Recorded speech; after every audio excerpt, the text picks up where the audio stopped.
Hello, fam. How y'all doing? How y'all doing? Welcome to another show. Another show is y'all can always see. It's always me and Paula on time. Always. No, no, I don't know. But welcome to the show. Welcome to the show. I'll be tuned in until birthday dinner start. Hey Jeff, we miss you. I remember you did text me about the birthday dinner. Horace is running a little bit behind. We do have thunderstorm and hail warning here in Florida. Until 9 o'clock is season for us, so we're gonna be in the midst of thunderstorm season. So we'll probably be winding down the season a little bit. But y'all, we have a great show topic. In our last show, we had a gentleman in the comments on YouTube who gave us the show topic of black men are kings. But if they're kings, why don't we treat them like kings, right? And I have some thoughts about it, and I'm really excited. But first of all, y'all know this. Y'all see that Trey Mazing is not here. Y'all send him good vibes, shout outs, whatever. He going through a rough time right now. He going through a rough time right now. So y'all send him good vibes.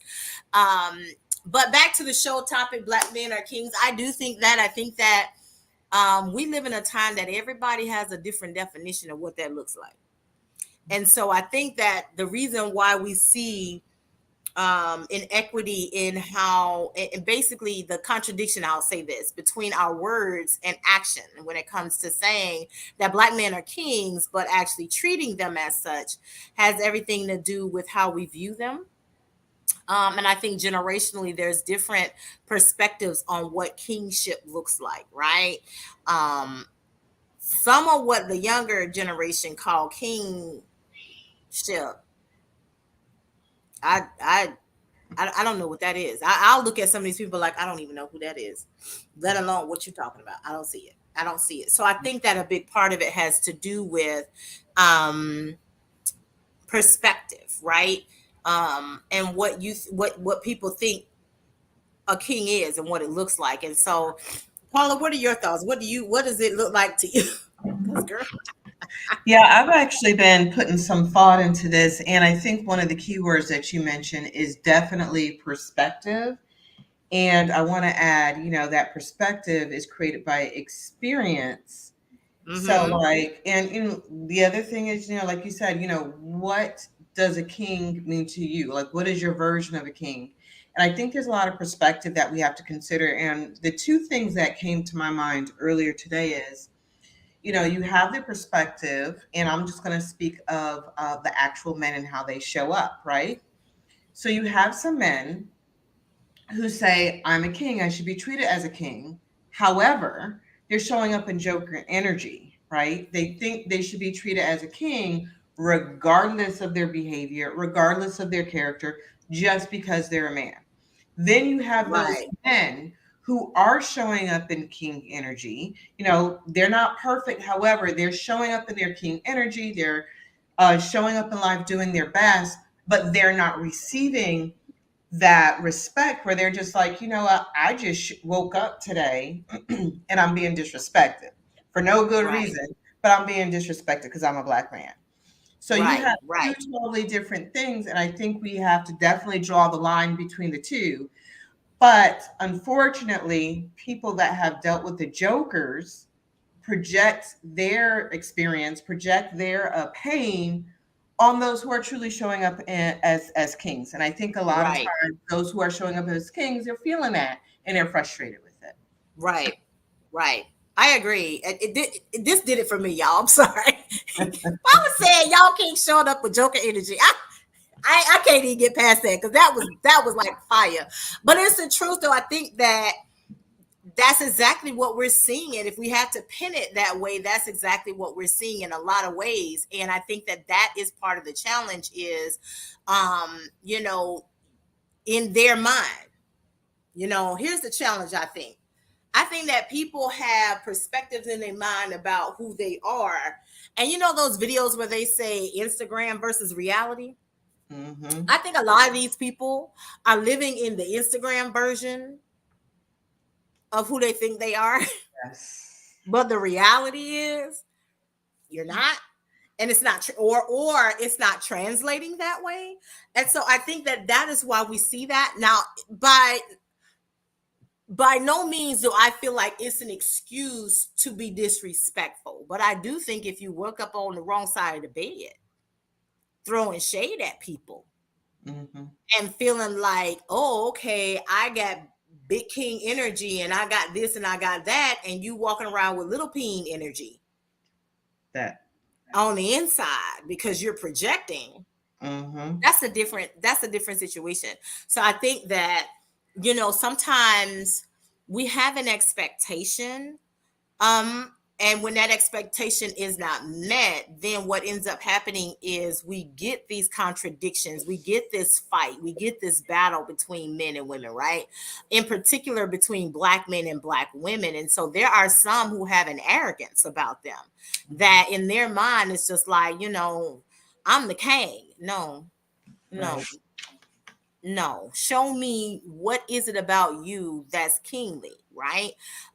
Because if you think just throwing money around is kingly, that's just money. They print money every day, Every day. every single day. Whether or not they put it in circulation is something completely different, but they Absolutely. print money every day. So money is not a reflection of kingship, right? But how you carry yourself and who you are as a man. I think that speaks more to being a king and what that looks like. And I really wish one of the guys was here so that they could weigh in on that, because I would love to hear from Horace. Don't be on here watching. I need you on the show.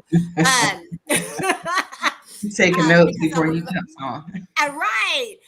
But I would love to hear from a man's perspective on this, because this really is about the men. Honestly, like, what is it that I feel like we need to hear from the men as it relates to what do y'all feel being a king is? What does that look like to you? And what does it feel like and look like to be treated as such, right? So it's two sides to this conversation. Is hearing from the men on what it is to be a black man and be seen as a king, and then what does it feel like, look like, sound like to be treated as that? Because it's really two different conversations. It's one overarching topic, and I think that is fantastic, but we need to hear more from the perspective of a man on, okay, what does that look like? What does that sound like? What does that feel like to you? And so that's the conversation that we're having. I'm finna see if I can get somebody on here, because I do want to hear from a man on this conversation, because I do feel like we do need to hear that voice, because there's only so much. Oh Lord, he got his real name on, so we really gonna get serious conversation, because he got his real name on here tonight. We ain't got El Capo, we ain't got nothing else, so I think we gonna get real conversation tonight. That's not entirely true. Oh Jesus. On the North Carolina Santa. Oh Jesus. But no, I think that we do need to hear from men in this conversation, because I feel like this is definitely a topic for you all that Paul and I can only share so much, but I feel like there are two sides to this conversation that we want to hear. And it's one, as a black man, what does it how do you define being a king? And two, what does it look like, feel like, sound like to be treated as a king? I've never experienced it. Wow, that is sad. I don't think I have. I think. What was the first part of that? Because I really want to. The first part is, how do you define, from your perspective, what does being a king mean to you as a black man? Like, we're saying black men are kings. How would you define that as a black man? Honestly, I feel like that's something we're using as a trend lately to try to pick up our vibrations and try to motivate each other, and also just trying to love on another brother. You know what I mean? We refer to each other as kings compared to the N-word or being slashed. So I think that was something we're trying to put into the atmosphere to kind of change our own outlook, because the whole atmosphere of knowing that you come from royalty, if you know you come from such royalty and such amazing things, you're going to have a different outlook. You're going to behave a little different. So I do get used to that. But the reality is that's something new to us. The education system that we've endured is indoctrination. Our day-to-day life, growing up has been hell. So we don't really have a good outlook on each other. And we Right. definitely never grasped the whole concept of being kings in any sort of fashion. So it's a new thing to us. I think being a king, it's hard to describe. I say for me, being a king would be someone that has endured and found some way to succeed and master uh, Right. life. Like being a great father, just getting to a point where you've you've gotten through your trauma. You've gotten through your trauma. You have some kind of balance or peace to your life. Either whether you're married or retired or become successful in some aspect of your life, I think gaining some kind of peace, understanding, and just appreciation for life is what Right. I would say is being a king. But it's a trendy thing because on the flip side of that, I think we've bought into the negative stereotypes about us. So that's why you got 40-year-old men still trying to rap. You can have a dream, but you also got to know your purpose. You know, Yeah. you Yeah. also got to know that you have a responsibility as a man in this Yeah. life. And I think so many people, we're allowing them to use the whole premise of chasing dreams to be neglectful with their responsibility or even their own lives as men. So I definitely am hard on us with that. I think the reason we have a lot of problems in our community is because a lot of us in my area haven't really turned the page and realized Mm-hmm. like, hey, I have a responsibility to bring up the next generation, teach them something, instill something, and hopefully, seeing us take on this approach where you have so many mentoring programs, a lot of the frats and sororities are being more proactive. I am really optimistic about what our future holds because we are seeing our kids, excelling academically and knocking out some stuff that we probably didn't even think of. I know coming to school, seeing kids graduate and already have their degrees and dual enrollment and all that stuff, that wasn't an option to us. So Sure wasn't. I love when I see kids pursuing that because my dad told me they didn't even never push college on me. Even when I excelled Mm-hmm. in sports, they never told me the possibilities of what I could be. No, all of them graduated from high school, found somebody, married them, and went to work. They Yeah. never, yeah. So with my kids, they did pretty good because I showed them the possibilities. I didn't just teach it to them. I showed them and poured into them. And I think that's what other coaches do. And Yeah. we need to figure that out. Yeah. It as I think so. I think so. I want to get to the point where you said in the beginning that you've never been treated as a king, right? So I do feel like that's unfortunate, but I think again, Paula and I opened up the show talking about the difference and understanding that people, I think that part of why we don't treat black men as kings is because we don't truly understand what it means, what kingship means, what it looks like. And every generation has a different definition of what this looks like. And some of it is just like Paula said, it's just Joker energy. You're not really a king, you just come in Joker energy. Um, but if you had to put to words, or if you had to describe what it would feel like or what it would be like to be treated like a king, in particular, let's talk about in a relationship, right? Or just whether it's platonic or friends, right? um and I'm specifically going to speak from the opposite sex because you already made the point about black men doing it to uphold and Mhm. encourage black men. But from a perspective of getting that love and respect and treatment from a black woman, in particular, because we all about black folks on the show, so no Mhm. shade to any other race, but and Horace champions black love. So if you don't know that by now, you're gonna learn it.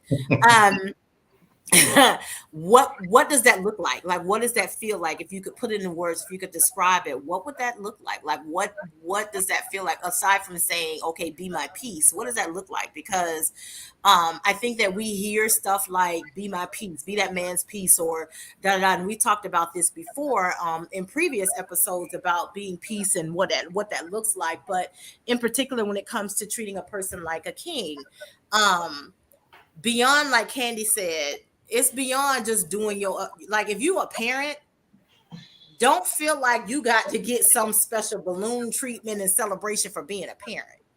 That's some people really think that I'm a king because I take care of my kids. That's Mm-hmm. no. I'm not trying to be funny, but No, no. No. That is that no, absolutely not. absolutely. But from just what does that look like? You know what I'm saying? From you, from your perspective. I think most men would agree, simply off top, men want to feel appreciated, men want to feel needed. So that's why we kind of fight back on the comments, I don't need a man.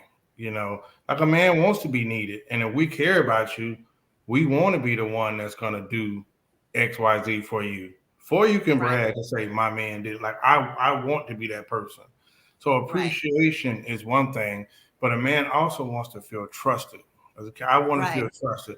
I want you to have some trust in what I'm trying to do for us or for our kids or even in our relationship. Like, give me some trust. Don't Mm-hmm. make me feel like, I'm incompetent or you don't have much faith in me. Right? Right. That's a big one.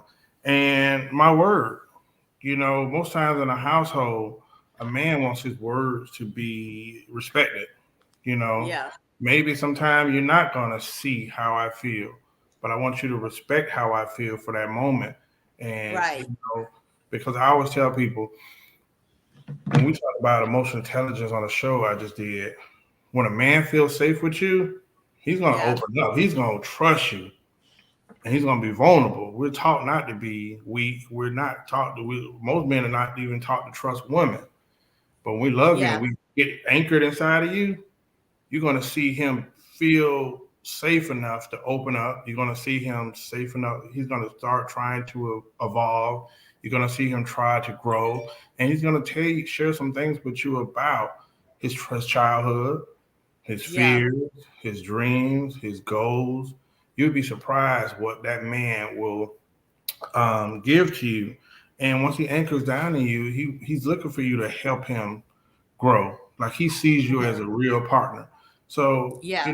kings want a queen, but we're in an era where it just feels like a lot of our love is transactional, you know, Mm, and that is that's one of the good. things that's probably uh, you see men rebelling right now. Like I'm more than I have a guy friend who goes to work, like he goes above and beyond because that's all he know. And I look from the outside looking in, and he really doesn't feel like he's appreciated, you know. Mm, And even for the kids, I don't think they can comprehend like he loves you, and that's how he's giving you everything you want. But do you have that appreciation? Mm. So wow. men don't want to always feel like their love and respect and care is tied into what he can do. They do. Yeah. Yeah. That's powerful. Paula, what you got? So just with what you were saying, Horace, as far as men showing like this particular person you said showing up, he's working hard. I think a lot of times there's I don't want to use the word, well, for lack of a better word, mismatch, where a Yeah. lot of men show their love with going to work and creating an atmosphere of providing for you. But a lot of women receive love with, more of an emotional or, physical, a different way.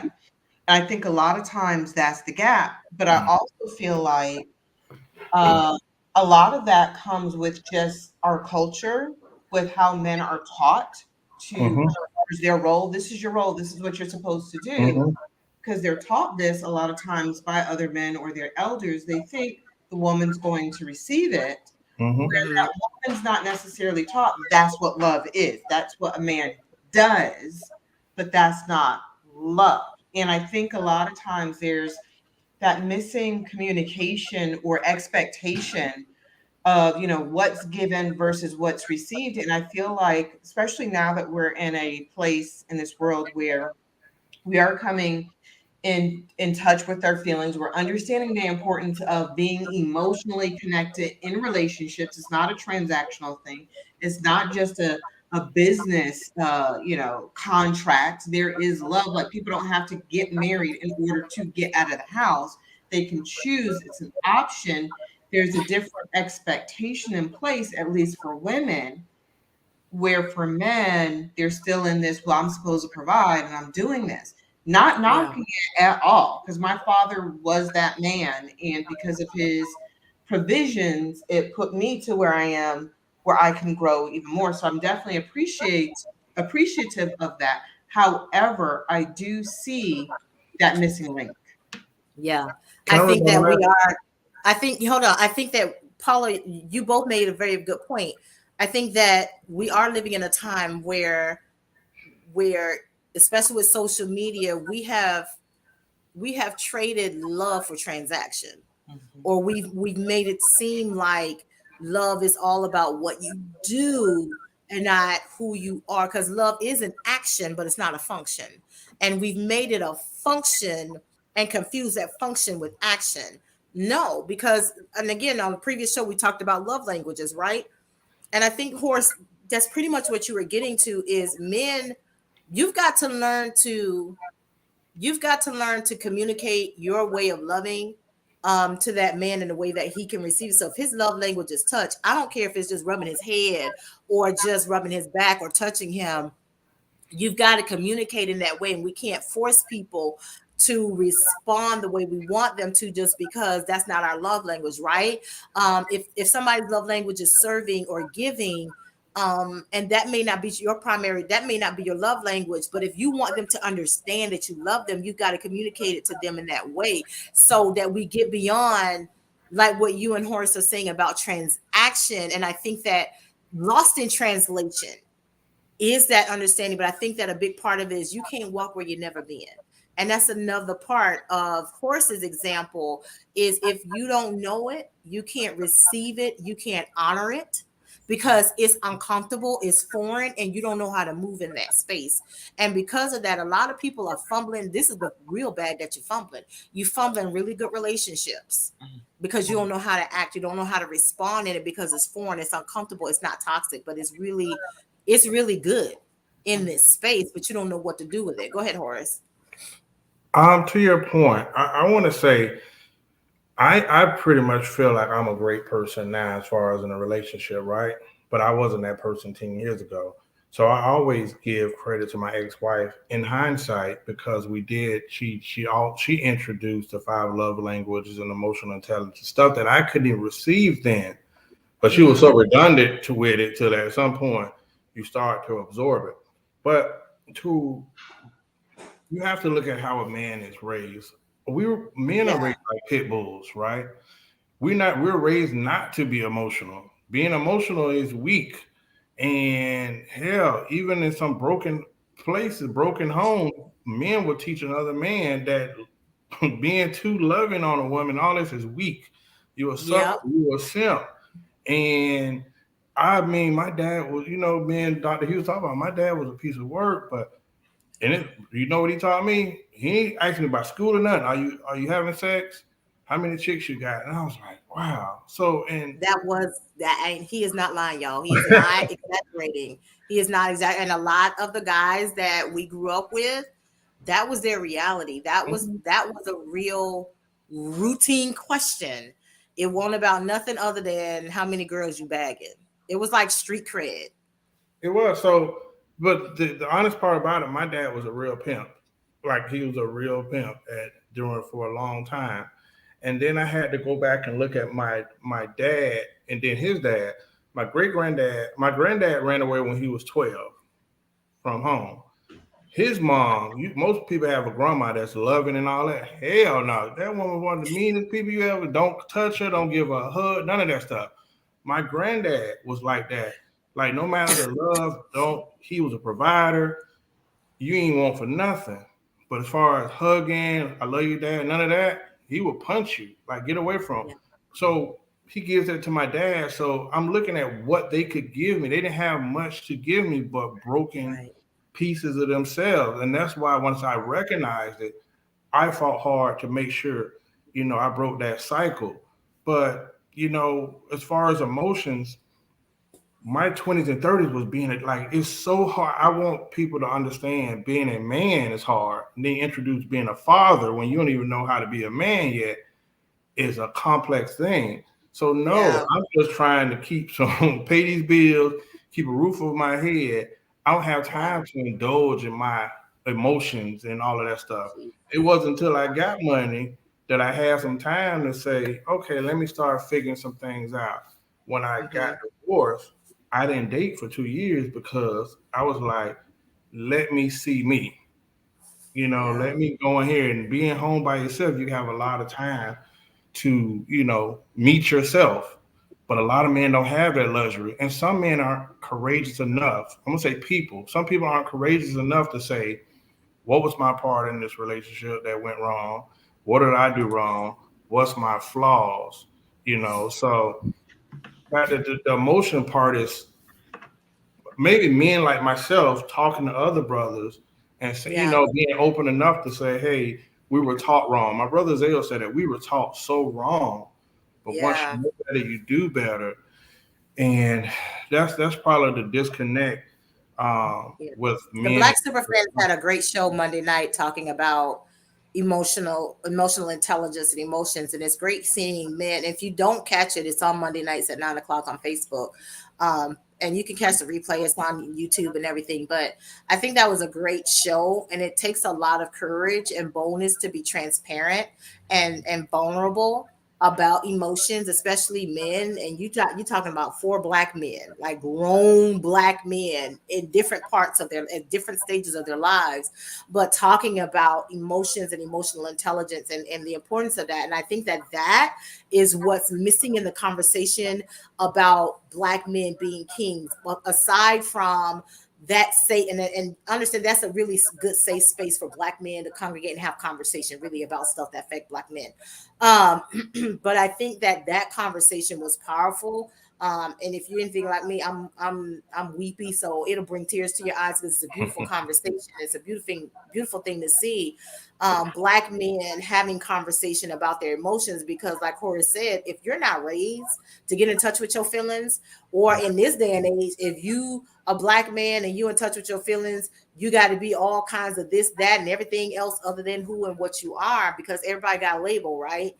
But I think that in relationships, I think that holistically, to be a king, you have to be in touch with what you're feeling and know how to respond with ability, right? That's what responsibility means. You can respond with ability, and understanding that what you feel and what you're going through and knowing how to navigate that. Because if you don't, that's how we end up with these toxic relationships. That's how we end up in domestic violence situations, because you have people who can't manage those emotions and they lashing out, or they walk around with this arrogance as if because they're not in touch with their feelings, because they have this fear, or because they've been taught the wrong thing about what they feel. And I think that that's a disadvantage, because again, I think that for me as a Black woman, it's difficult for me to treat another Black man as a Black king. And sometimes it's just as simple as being respectful and speaking to a Black man. Speak to people. When you walk past them, just say hi. It's okay. Ain't like you're trying to come on to them. Just say hi. It's called good manners, right? If that man holding the door open for you, put some pep in your step and say thank you, because he don't have to do that. Like, to me, I think it's just basic manners and certain things to acknowledge their presence and treat them as such, because you don't know if that's the only kind word that man gonna see and feel all day. Let me ask you something, Dr. H. Yeah. Let me ask you and Paula. So we're talking about we're kings. That is the truth, right? But it's foreign to us. So we do have to re-educate ourselves and even reintroduce that whole truth, because we've been taught nothing but slavery. And the reality is this whole planet was ruled by, Black men, kings, for a long time. How many people know that? It's just reality. The term used to be called Moors, but if you go out there, you can't find it because they tried to erase it. No, they did good. So I always tell people we're prisoners of war. But Paul, I don't know if you have a son, right?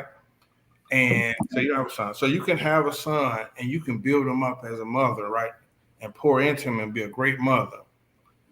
The issue is, and it's not even an issue, it takes a man to affirm another man, and I think that's what we really got to focus on. Like my mom loved on me so much, but I seeked that validation and affirmation from my dad, for a long time. And you'll see a lot of dudes in prison from some of those childhood traumas of, like I need that male to affirm me and say, like, I'm thinking I'm this, but I need a brother to kind of, affirm me or mentor me. And that's a major problem. And when you get some good brothers like Trey, I always respect Trey for what he does. Good brothers can multiply some more good brothers. But when we in this hood, say I've cried on the show with Dr. H before, but in Atlanta, people not in Atlanta, in Palm Beach, people know you set me off, I'm on your ass all day and night. So I do have a hood side, but that's what I absorb. I grew up around, Yeah. So those are big. I agree with you. No, I agree with you. And I think that is the value in, I know people give fraternities a hard time, but I do think that a lot of Black men got fraternities were their salvation, because especially if they were only children, that's a brotherhood, that's a family. And even if they're disconnected and, distance wise, they can pick up that phone and connect. Like Jeff and Trey are frat brothers, and they met on this show and they connected and they continue to. I think that it's important to make those connections. And like you made a point earlier, a lot of fraternities are doing just that, getting back into the community and doing a lot of mentoring of these young men. I love to see a lot of these groups. There's a group of men in Detroit that have come together, and they're securing, they're not policing, they're securing their communities, but they're teaching other young men certain things. I love seeing the videos with a dude in New York. I want to say it was Brooklyn, I believe, but he broke up a fight and he was like, y'all ain't finna do this, and I'm not finna leave until y'all make up. You gonna get yourselves together and stop this. You're not finna be a statistic on my watch. So I love seeing that. And I think that we do need more of that. And I think we need more encouragement. And I think people give fraternities a hard time talking about their cults, they're this, they're that, they're satanic. But I'm like, you don't know what you're talking about. You're on the outside. You don't know anything about what's going on. You don't know anything about the service that they do. I've seen firsthand what all of them across the spectrum. I don't care if it's KA Psi, Phi Nu Pi. Same one, by the way, y'all. I'm just telling y'all, it's the same name. just A Phi A, Phi Beta Sigma. Like, I don't care what organization is, they all have service, and they do give to their community. I know here in South Florida, there's a lot of them that really do give back, and they do a lot of mentoring, and some of them is just nonprofit organizations. Some of it ain't even that. They just men in the community that's sick of it, and they just want to mentor. And so a lot of them end up coaching little league teams and stuff like that to be able to be that mentor to some of these young men that needed that they know they're not getting at home, or trying to give them a different perspective on what manhood is, especially with a lot of these single parents. And I say that I sent Paul, I didn't send it to you, but Horace, I sent you a video earlier about broken homes and how the statistics of before, what was that video about? It was before something, 78% of Black homes were, men were in the home, but then after this programming, this situation came in, it ended up being 78% single parents, right? And it's just like interesting, you know what I mean? And so I think that you have to look at the dynamics of how we allow ourselves to get caught up in systemic oppression and racism, and a lot of the things that are in place. And again, it's that illusion of inclusion and indoctrination and all this other kind of stuff. And get back to who we were as a community back in the day. And I've said this many times for our previous shows. We have to get back to what we used to do as a community, caring for ourselves as a community. It's not just about minding our business, but minding our community and caring for one another. But it's hard to do that when you can't even do a DoorDash delivery without somebody shooting you. Okay. You know what I mean? Paula, what's your thoughts? Well, I mean, just speaking about community, and I've lived in various states throughout the country, and one thing I do see is lack of community, and a lot of that is because there was a mentality of being independent and separating from the community when we Yeah. started having opportunities to grow and cross those barriers and become more educated and get the jobs that were denied to us, or and live in the areas that we previously couldn't live in.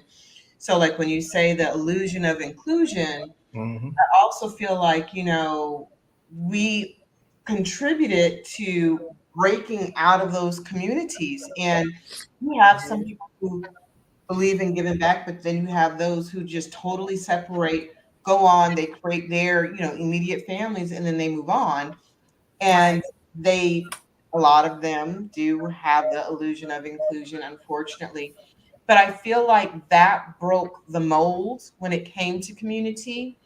And when we try to get it back, I feel like there's so many different divisions that prevent us from actually getting to that point. Right. Yeah, I agree. I think that. Go ahead, Horace. I want to say to her point, I think we don't recognize that the black family, the power of a black man and woman together is so atomic that everything from the creation has been designed to keep us apart or us divided. And I think now we're starting to see it a little bit, but also to her point, and I was guilty of it. The American dream, bruh, listen, American dream displaced us. First thing Kanye always talk about, we get some money. I'm about to move into this neighborhood way out there. I'm moving into this white community. It's nice out here. It's gated. I'm gonna get away from you Negroes. And the reality, we about to go buy a house we can't afford. Probably lose it. They don't want you out there. When I could probably buy 3 houses in my same community, and that's just what happened in our hometown. Everybody moved out. Oh, Riviera Beach is so bad. Now those folks moved in, and now you can't get back in. And boy, it's lovely around here. We always seem like we keep getting out chest in our community. So the whole king concept, I'm like I said, I'm optimistic because I see that I'm seeing. I think our generation, even despite these fights that you be seeing and some of these badass kids that need some whoopings, I do see some more of our kids excelling and advancing and breaking records. But Yeah. I definitely want this whole king thing to be more than trendy. Give a shout out to Yeah. Doug Lawson, who calls me and I would say, "Hey, King." He says, "King," there. "Hey, King," but it's starting to catch on, and he Right. does a camp every year for kids. I think it's twice a year, but he don't have to do that. And you see Yeah. some of those kids have moved on and got professional. Every kid ain't going to college. Some of the kids are getting professional jobs. They're getting a That's whole right. new outlook on what being a functioning citizen is. Adult. Hey, if you don't go Yeah. to college, this is what you do. You get a job, and this is a career, and that's how you do taxes, and this is how you invest. I appreciate Right. stuff like that from Doug Lawson and Riviera Beach. I mean, Chairman Doug Lawson. You have to put that on as well. Right. No, I think you're right. And I think that to your point, I want to bring up the point of social media because we know that these algorithms are suppressing content, and the Mhm. content they're suppressing is the stuff we need to see. More of the positivity. The more we keep pushing it, the more it gets getting suppressed or it gets reported because it's violating. And then, by the time you go through the appeal process, oh, it really didn't violate anything. Duh, we knew that. But I think that in that, as long as we're promoting all the negativity, it's out there all day. But the more positive stuff that's out there, especially as it relates to the Black family and Black people, you don't see it as much. And I think that and we know that the algorithm works that way. Like we've seen it, people have talked about it, and it's out there. And you can manipulate it all you want to, but I think that we have to go beyond understanding that. We have to go beyond obviously social media. Again, at this point, we got to touch grass, and by touch grass, I mean get off the platform. and get out there and get hands-on and get involved and let people know that this is the reality, not these soundbite clips that you're seeing on social media that an algorithm is pushing you towards, right? I think that I do believe, Horace, that it will catch on, because I think that saying it is renewing the mindset of some people. Because, and I'm finna go Bible on y'all, the Bible says, be transformed by the renewing of your mind. It's over in Romans 8, okay? You cannot walk in a space you haven't been if you're not willing to renew your mind. What does renew your mind? Change your mind. It's all it's saying is change your mind, change your perspective, but it's not going to happen overnight. And it's a work. Like, you have to be willing to tell yourself every day that this is the version of yourself that you want. You're transforming into something new and different. And yeah, it might be scary, it might be different. People going to talk about you, but folks going to talk about you whether you trash, whether you joker, or you king. So do you want to be the joker, or do you really want to be the king? Yeah. And if you want to be the king, that means that you got to come up a little bit higher. You got to elevate yourself, and you got to put yourself around other people at the level that you want to be at. And so when you get to that level that you want to be at, then guess what? You got to find that next level. Right. Because you can't be satisfied with just where you are. You got to constantly be growing. And that's what kings do. They're constantly growing and evolving into the next best version of themselves. So you got to find that tribe of men that will help groom you and get you to that next level. Horace? 2 points. That is absolutely true. The more, how I would say, once you elevate, you're going to see some separation. And Dr. H, you know how hard I work. I work real hard to change. For me to get from where I was to here, you don't see me. You might see it was work. And I always tell people to be like, oh, bro, I want to be like you. I see, bro, it's work. You got to want it. It's work. For all the stuff you did, you're going to have to pay it back. Like, it takes work. But this is what we need from women, our queens. Candy made a comment way back that said there are too many men that want to be treated like a king for simply being an adult. So what you have is your own place and pay bills, and that's what adults should have at a certain age. To her point, and this is a man saying this, women, you are right, but I want you to also have some accountability, whether it's a boyfriend or your son or your husband. Women, y'all know y'all love to nurture, but you got a lot of jokers that take advantage of that and manipulate you. I agree. Need you. Listen, a lot of these men would do better if y'all held the line and demanded better from them. There's a lot of brothers, I'm saying from my age down, that ain't even trying in life. And you know what? They still get rewarded. He's sleeping on your couch. You're getting nookie. He got your car. No, you're right. Stand up. And when you even come to your kids, you can love them, but raising a man is a little different. Put that uncle on beat. The dad ain't there, but I do think that women have to hold a line and be a little tougher with us as men, whether it's your son, your husband, your boyfriend, because we're allowed a lot of men to be less than, and there's no reason. There's no reason. Yeah. Like, I'm going to bat for them. I know a lot of sorry jokers that ain't heard from nothing at all. Yeah. And, because y'all women play into it, like, demand better, and you'll see jokers start to reform. You deserve better than that. What do you say, Paula?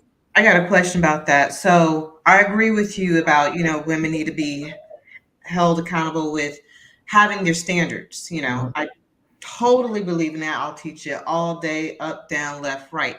However, my question is this, because I've heard so many men say, if you hold these standards, they'll rise up to it. Why aren't men, or these particular men, or group of men, I don't know how much it expands, why aren't they finding it in themselves to raise their standards based on what they want? Why do they need women to have better standards in order for them to meet them? Honestly, I don't know if it's a lack of courage, or I don't know if the system. I know brothers personally that have so much potential. They have potential. And they will listen. I'll see them go and spend $100, $300 on a fit, but won't do things that they need to do as a man. And as a man going to your brother, they will separate from you to avoid having that accountability. So I don't really have an answer for that. But I tell you what, I know one or two of those jokers they not hurting for dates and attentions and hookups.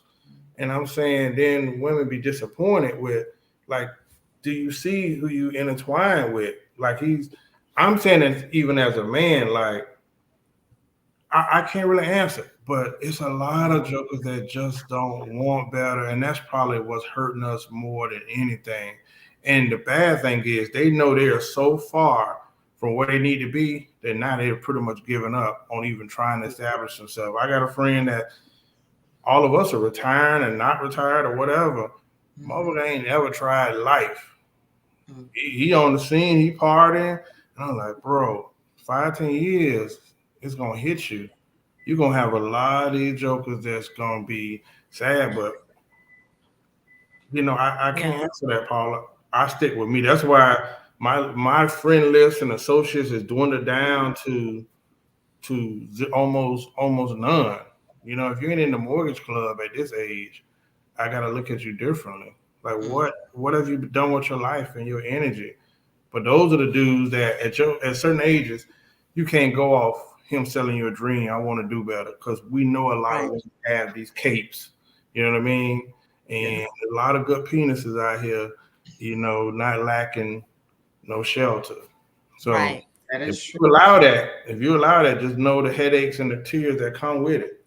Yeah. And I think that's part of it. You have to, I don't care if you're a man or woman, people got to want better. Yeah. They got to want to do better. They got to want it for themselves. You can't, I say this all the time, and I tell every client this, I tell my friends this, I don't care who you are, you can't want it more than they want it for themselves. Mm-hmm. At the end of the day, that's what it boils down to. I can't want it more for you than you want it for yourself. You got to do the work. It's just like going to therapy. Guess what? Therapy only works if you work it. What I give you, if I give you the tools and equip you as a coach, it only works if you do the work. If you don't show up for you every day, I don't care how much nurturing happens. At the end of the day, it still falls on you. And so I think that, to your point, Horace, as women, we have to look beyond potential and do a little bit more digging. We real good at digging too late. You got to do your research before. We wait till we knee deep and toxic to want to start digging into somebody's history. You need to do that before, because you got to look past potential. You got to look past all that mystifying. You got to look past all of that you liking. And you really got to dig, because honestly, like Horace said, there's no shortage of peen out here that's living rent-free on somebody's sofa and breaking you off a little something, got boo on the side. He got something for every day of the week. And females too, but we talk about the men today. But I think that there's no shortage of that. So what research, you could do a basic Google search and find out about somebody. You can do a basic background check and really find out about somebody, but really sit back and watch. Just like the Bible says, before you elevate somebody to the office of the bitch, you supposed to watch them. I need to watch you before I get too knee deep into this relationship, or I got to look past your potential. What are you currently putting into your future? Mm-hmm. Because if you're not putting no current work into who you want to become, no amount of me nurturing you is going to help, because ain't nothing more dysfunctional and crazy than a grown man sucking on a grown woman's teeth like he a child. What they do daily. Forget what they tell you. I always analyze, man or women. Absolutely. People will sell you a dream and get up and do nothing. Yeah. Get up and do nothing. Nothing. That's what I tell you. That is it. What are you? Let me reflect on what their activity is showing me they're about right now.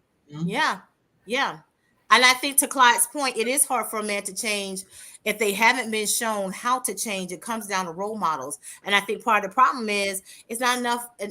Well, I'm not saying it's not enough role models. The people, it's who they're choosing for role models. Because if you choose an old man in the club, still pimping, okay, at 60.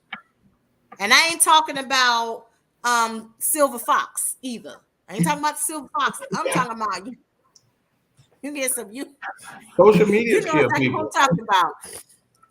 It's not gonna work. You know what I mean? Like, you have to want to choose. And I think that part of it then too, Horace and Paul, it boils down to, how do you find the role model? Like, what questions do you ask?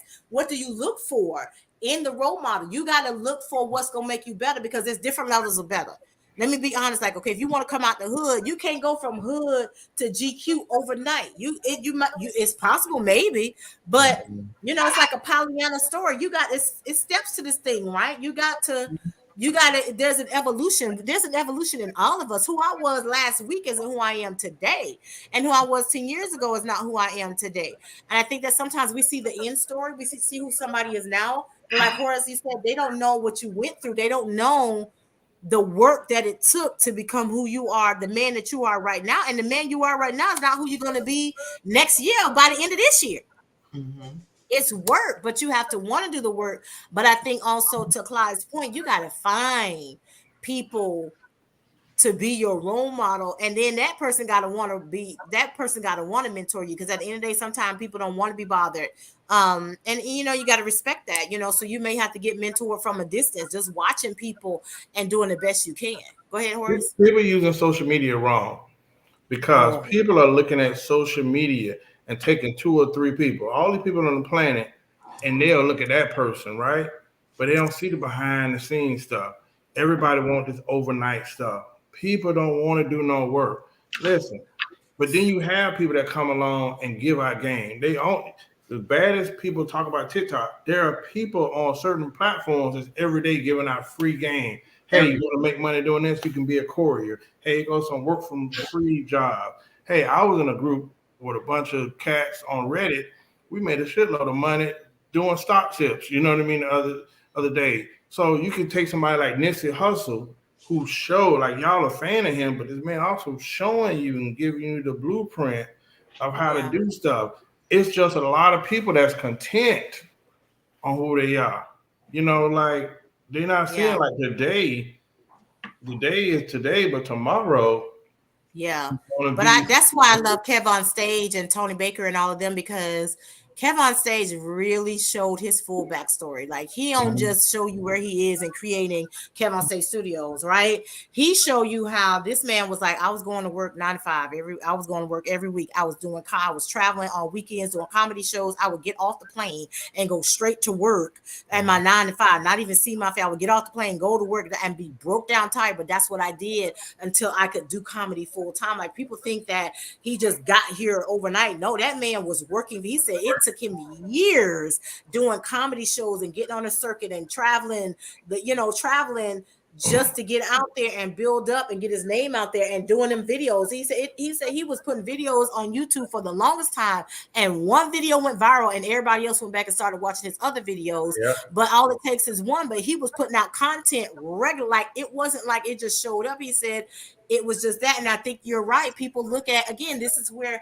we look at where people are now, but we don't see that backstory. We don't see the sacrifice, the years of work, the plan that went into it. Like, these people have shown their plan. It was like, if this don't work, the next option is I got to give it up, and this is what we're going to do. And so I think that you got to be willing to see all of it. I think that that's why sometimes it's important to be vulnerable and show people who you really are. Like, I'm grieving. This is what it looks like to grieve. I'm not in sorrow, but I am grieving. And this is what the grieving process looks like for me. And so if you're grieving, you know what I'm saying? I think that showing that transparency, again, that's why I said at the start of the show, it takes a lot of courage and boldness to be transparent, especially on social media, where people are very cruel and they look for reasons to tear you down. I was just on Twitter. This girl is beautiful. I mean, her body is banging. She fully clothed and everything. She got a gym pic and a pic of her at work, right? This dude tore her apart like, you are not presentable with all that flub and flap. And the guy was like, y'all really reaching. Because this woman is beautiful. She's like beautiful. She fully clothed. She's sexy. She got a great body. Her hair is done. Like, she's presentable. She got a professional pic and a pic of her in the gym. And now I'm talking about, she ain't got one of them. Everything's showing, like a gym pic. And you take this opportunity to tear her down, probably because you can't get somebody like that. Yeah. But it's like, people fight it's like, it's enough to be discouraging to say you can't forget it. But on the other hand, it's like, you know what? You're darned if you do, you're darned if you don't. So you may as well go ahead and shoot your shot and do what you got to do to get out there. I mean, I got a dude in my DMs on Twitter that's gonna stay on red because it's kind of weird. You talking about my feet cute? I'm like really concerned about that. You better get that only paying money. Let me set you up. Like weird. Go ahead. Well, social media again is a major problem because if you look at it, success to me was being able to get up every day and choose what I want to do, not having no like having financial freedom to say I'm gonna be out of the country for a month. You know, Right. you don't see a Ferrari out there, you see a truck, a new truck, but it ain't the Ferrari. You don't see me on the gram out here buying Gucci, Louis, and all that stuff, right? So the amazing part about me is even when I was a hustler, I was successful. Then I went and took over Uptown South, a major record label, as president for 7 years, right? Then I left there and I did stand up. You know, I've been a writer since day one, right? And then I went into government and got a career in government. And now I'm doing podcasting. And you know what's interesting? People don't see that as success. You know how many people come and ask me about, they'll say these smart comments, oh boy, you doing it. Hey man, you the man, bro. Boy, I want to be like, but you know how many people actually ask me my backstory or what could they do or what possibilities they could have? We don't, you know why? Because they don't see a Ferrari out front. They don't see me on the pool all day. No. Yeah. And I think that's destroying a lot of us. So, Kings, you can. Yeah, I think I want to end on this. I just got this text from an audience member. They're dealing with a family situation, but they wanted to share their input. And so, the question is, why is it that we are the only community where our women don't see us as the leaders, the head, or the king? And all other communities, men lead, and it's not an issue, but we have to prove it. And cooperation, the new submission seems to be rationed out. We are the only community where our women are self-proclaimed divas or queens. So the question is, how are they queens and we are busters? How does that work? And I think that's true. I think it's cultural. I think that so much of Horace hit the nail on the head earlier when he said, all we've been taught is slavery and enslavement. From the moment that happened, our culture was stripped from us. And so because our initial identity and our culture was stripped from us, and all of that buck breaking and all of that stuff that happened, we are still, and people don't believe this, but if you and Jeff says this all the time, and it is the truth, we are, and we got to understand this, because you don't read and you don't understand your history, you repeat it. But we're still living under a lot of anti-slavery mentality and enslavement mentality. And we're dealing with a lot of what happened to us during slavery when our ancestors were enslaved. They were not slaves. They were enslaved. And so you got to understand that, first of all, you got to change your language. Our language was, we were not slaves. And when they took us from Africa, we were not slaves. We're free people. We had whole kingdoms. They done ransacked. Okay. We were enslaved. And so that means that a lot of our mindset was broken and changed. And so now we're in a cycle of renewing our mind from a lot of the mental anguish and the mental mind game of enslavement.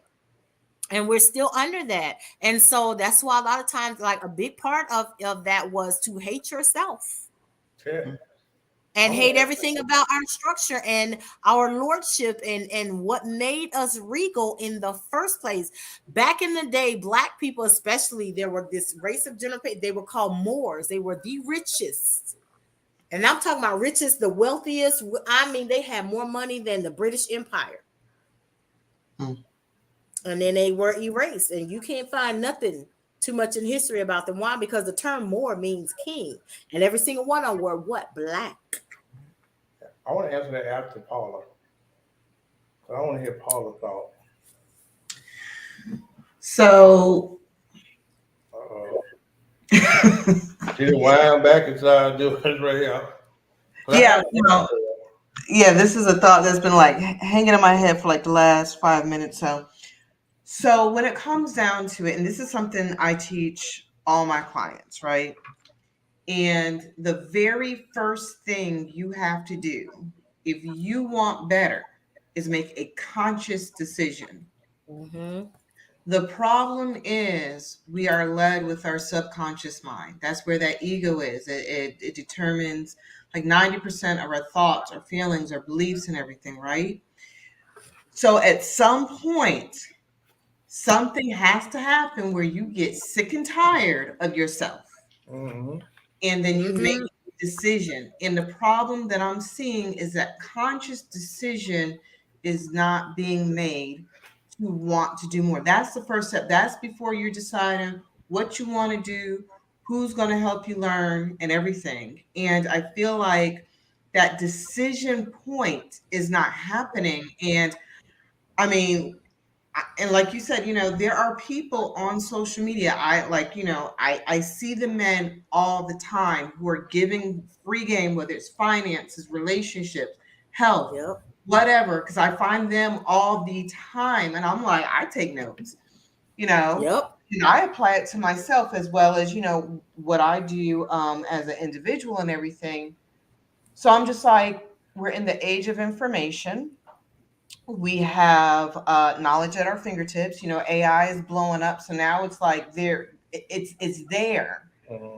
So now it's like, what is stopping you from making the conscious decision to do better? And then when we start talking about the history, like we're talking about, being enslaved, it is a mindset.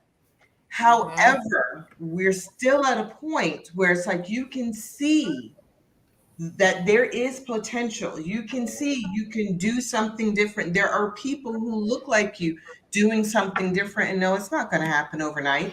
And maybe you don't hit their level 10, but getting to level 2 needs to be, the first baby steps. But I see people just aren't even doing that. And I say this because I do talk to a lot of men. There's a lot of men who slide in my inbox, and they're wanting to talk, right? And then I give the advice that they're looking for. We have conversations, and I'm like, this is what it is. And they're binge watching my content, but they're not making that decision Right. to do better. And that's what it is. It's like you have to decide. And that's my strong opinion on it. All right. That's Men, good. stay out of Paula DMs, okay?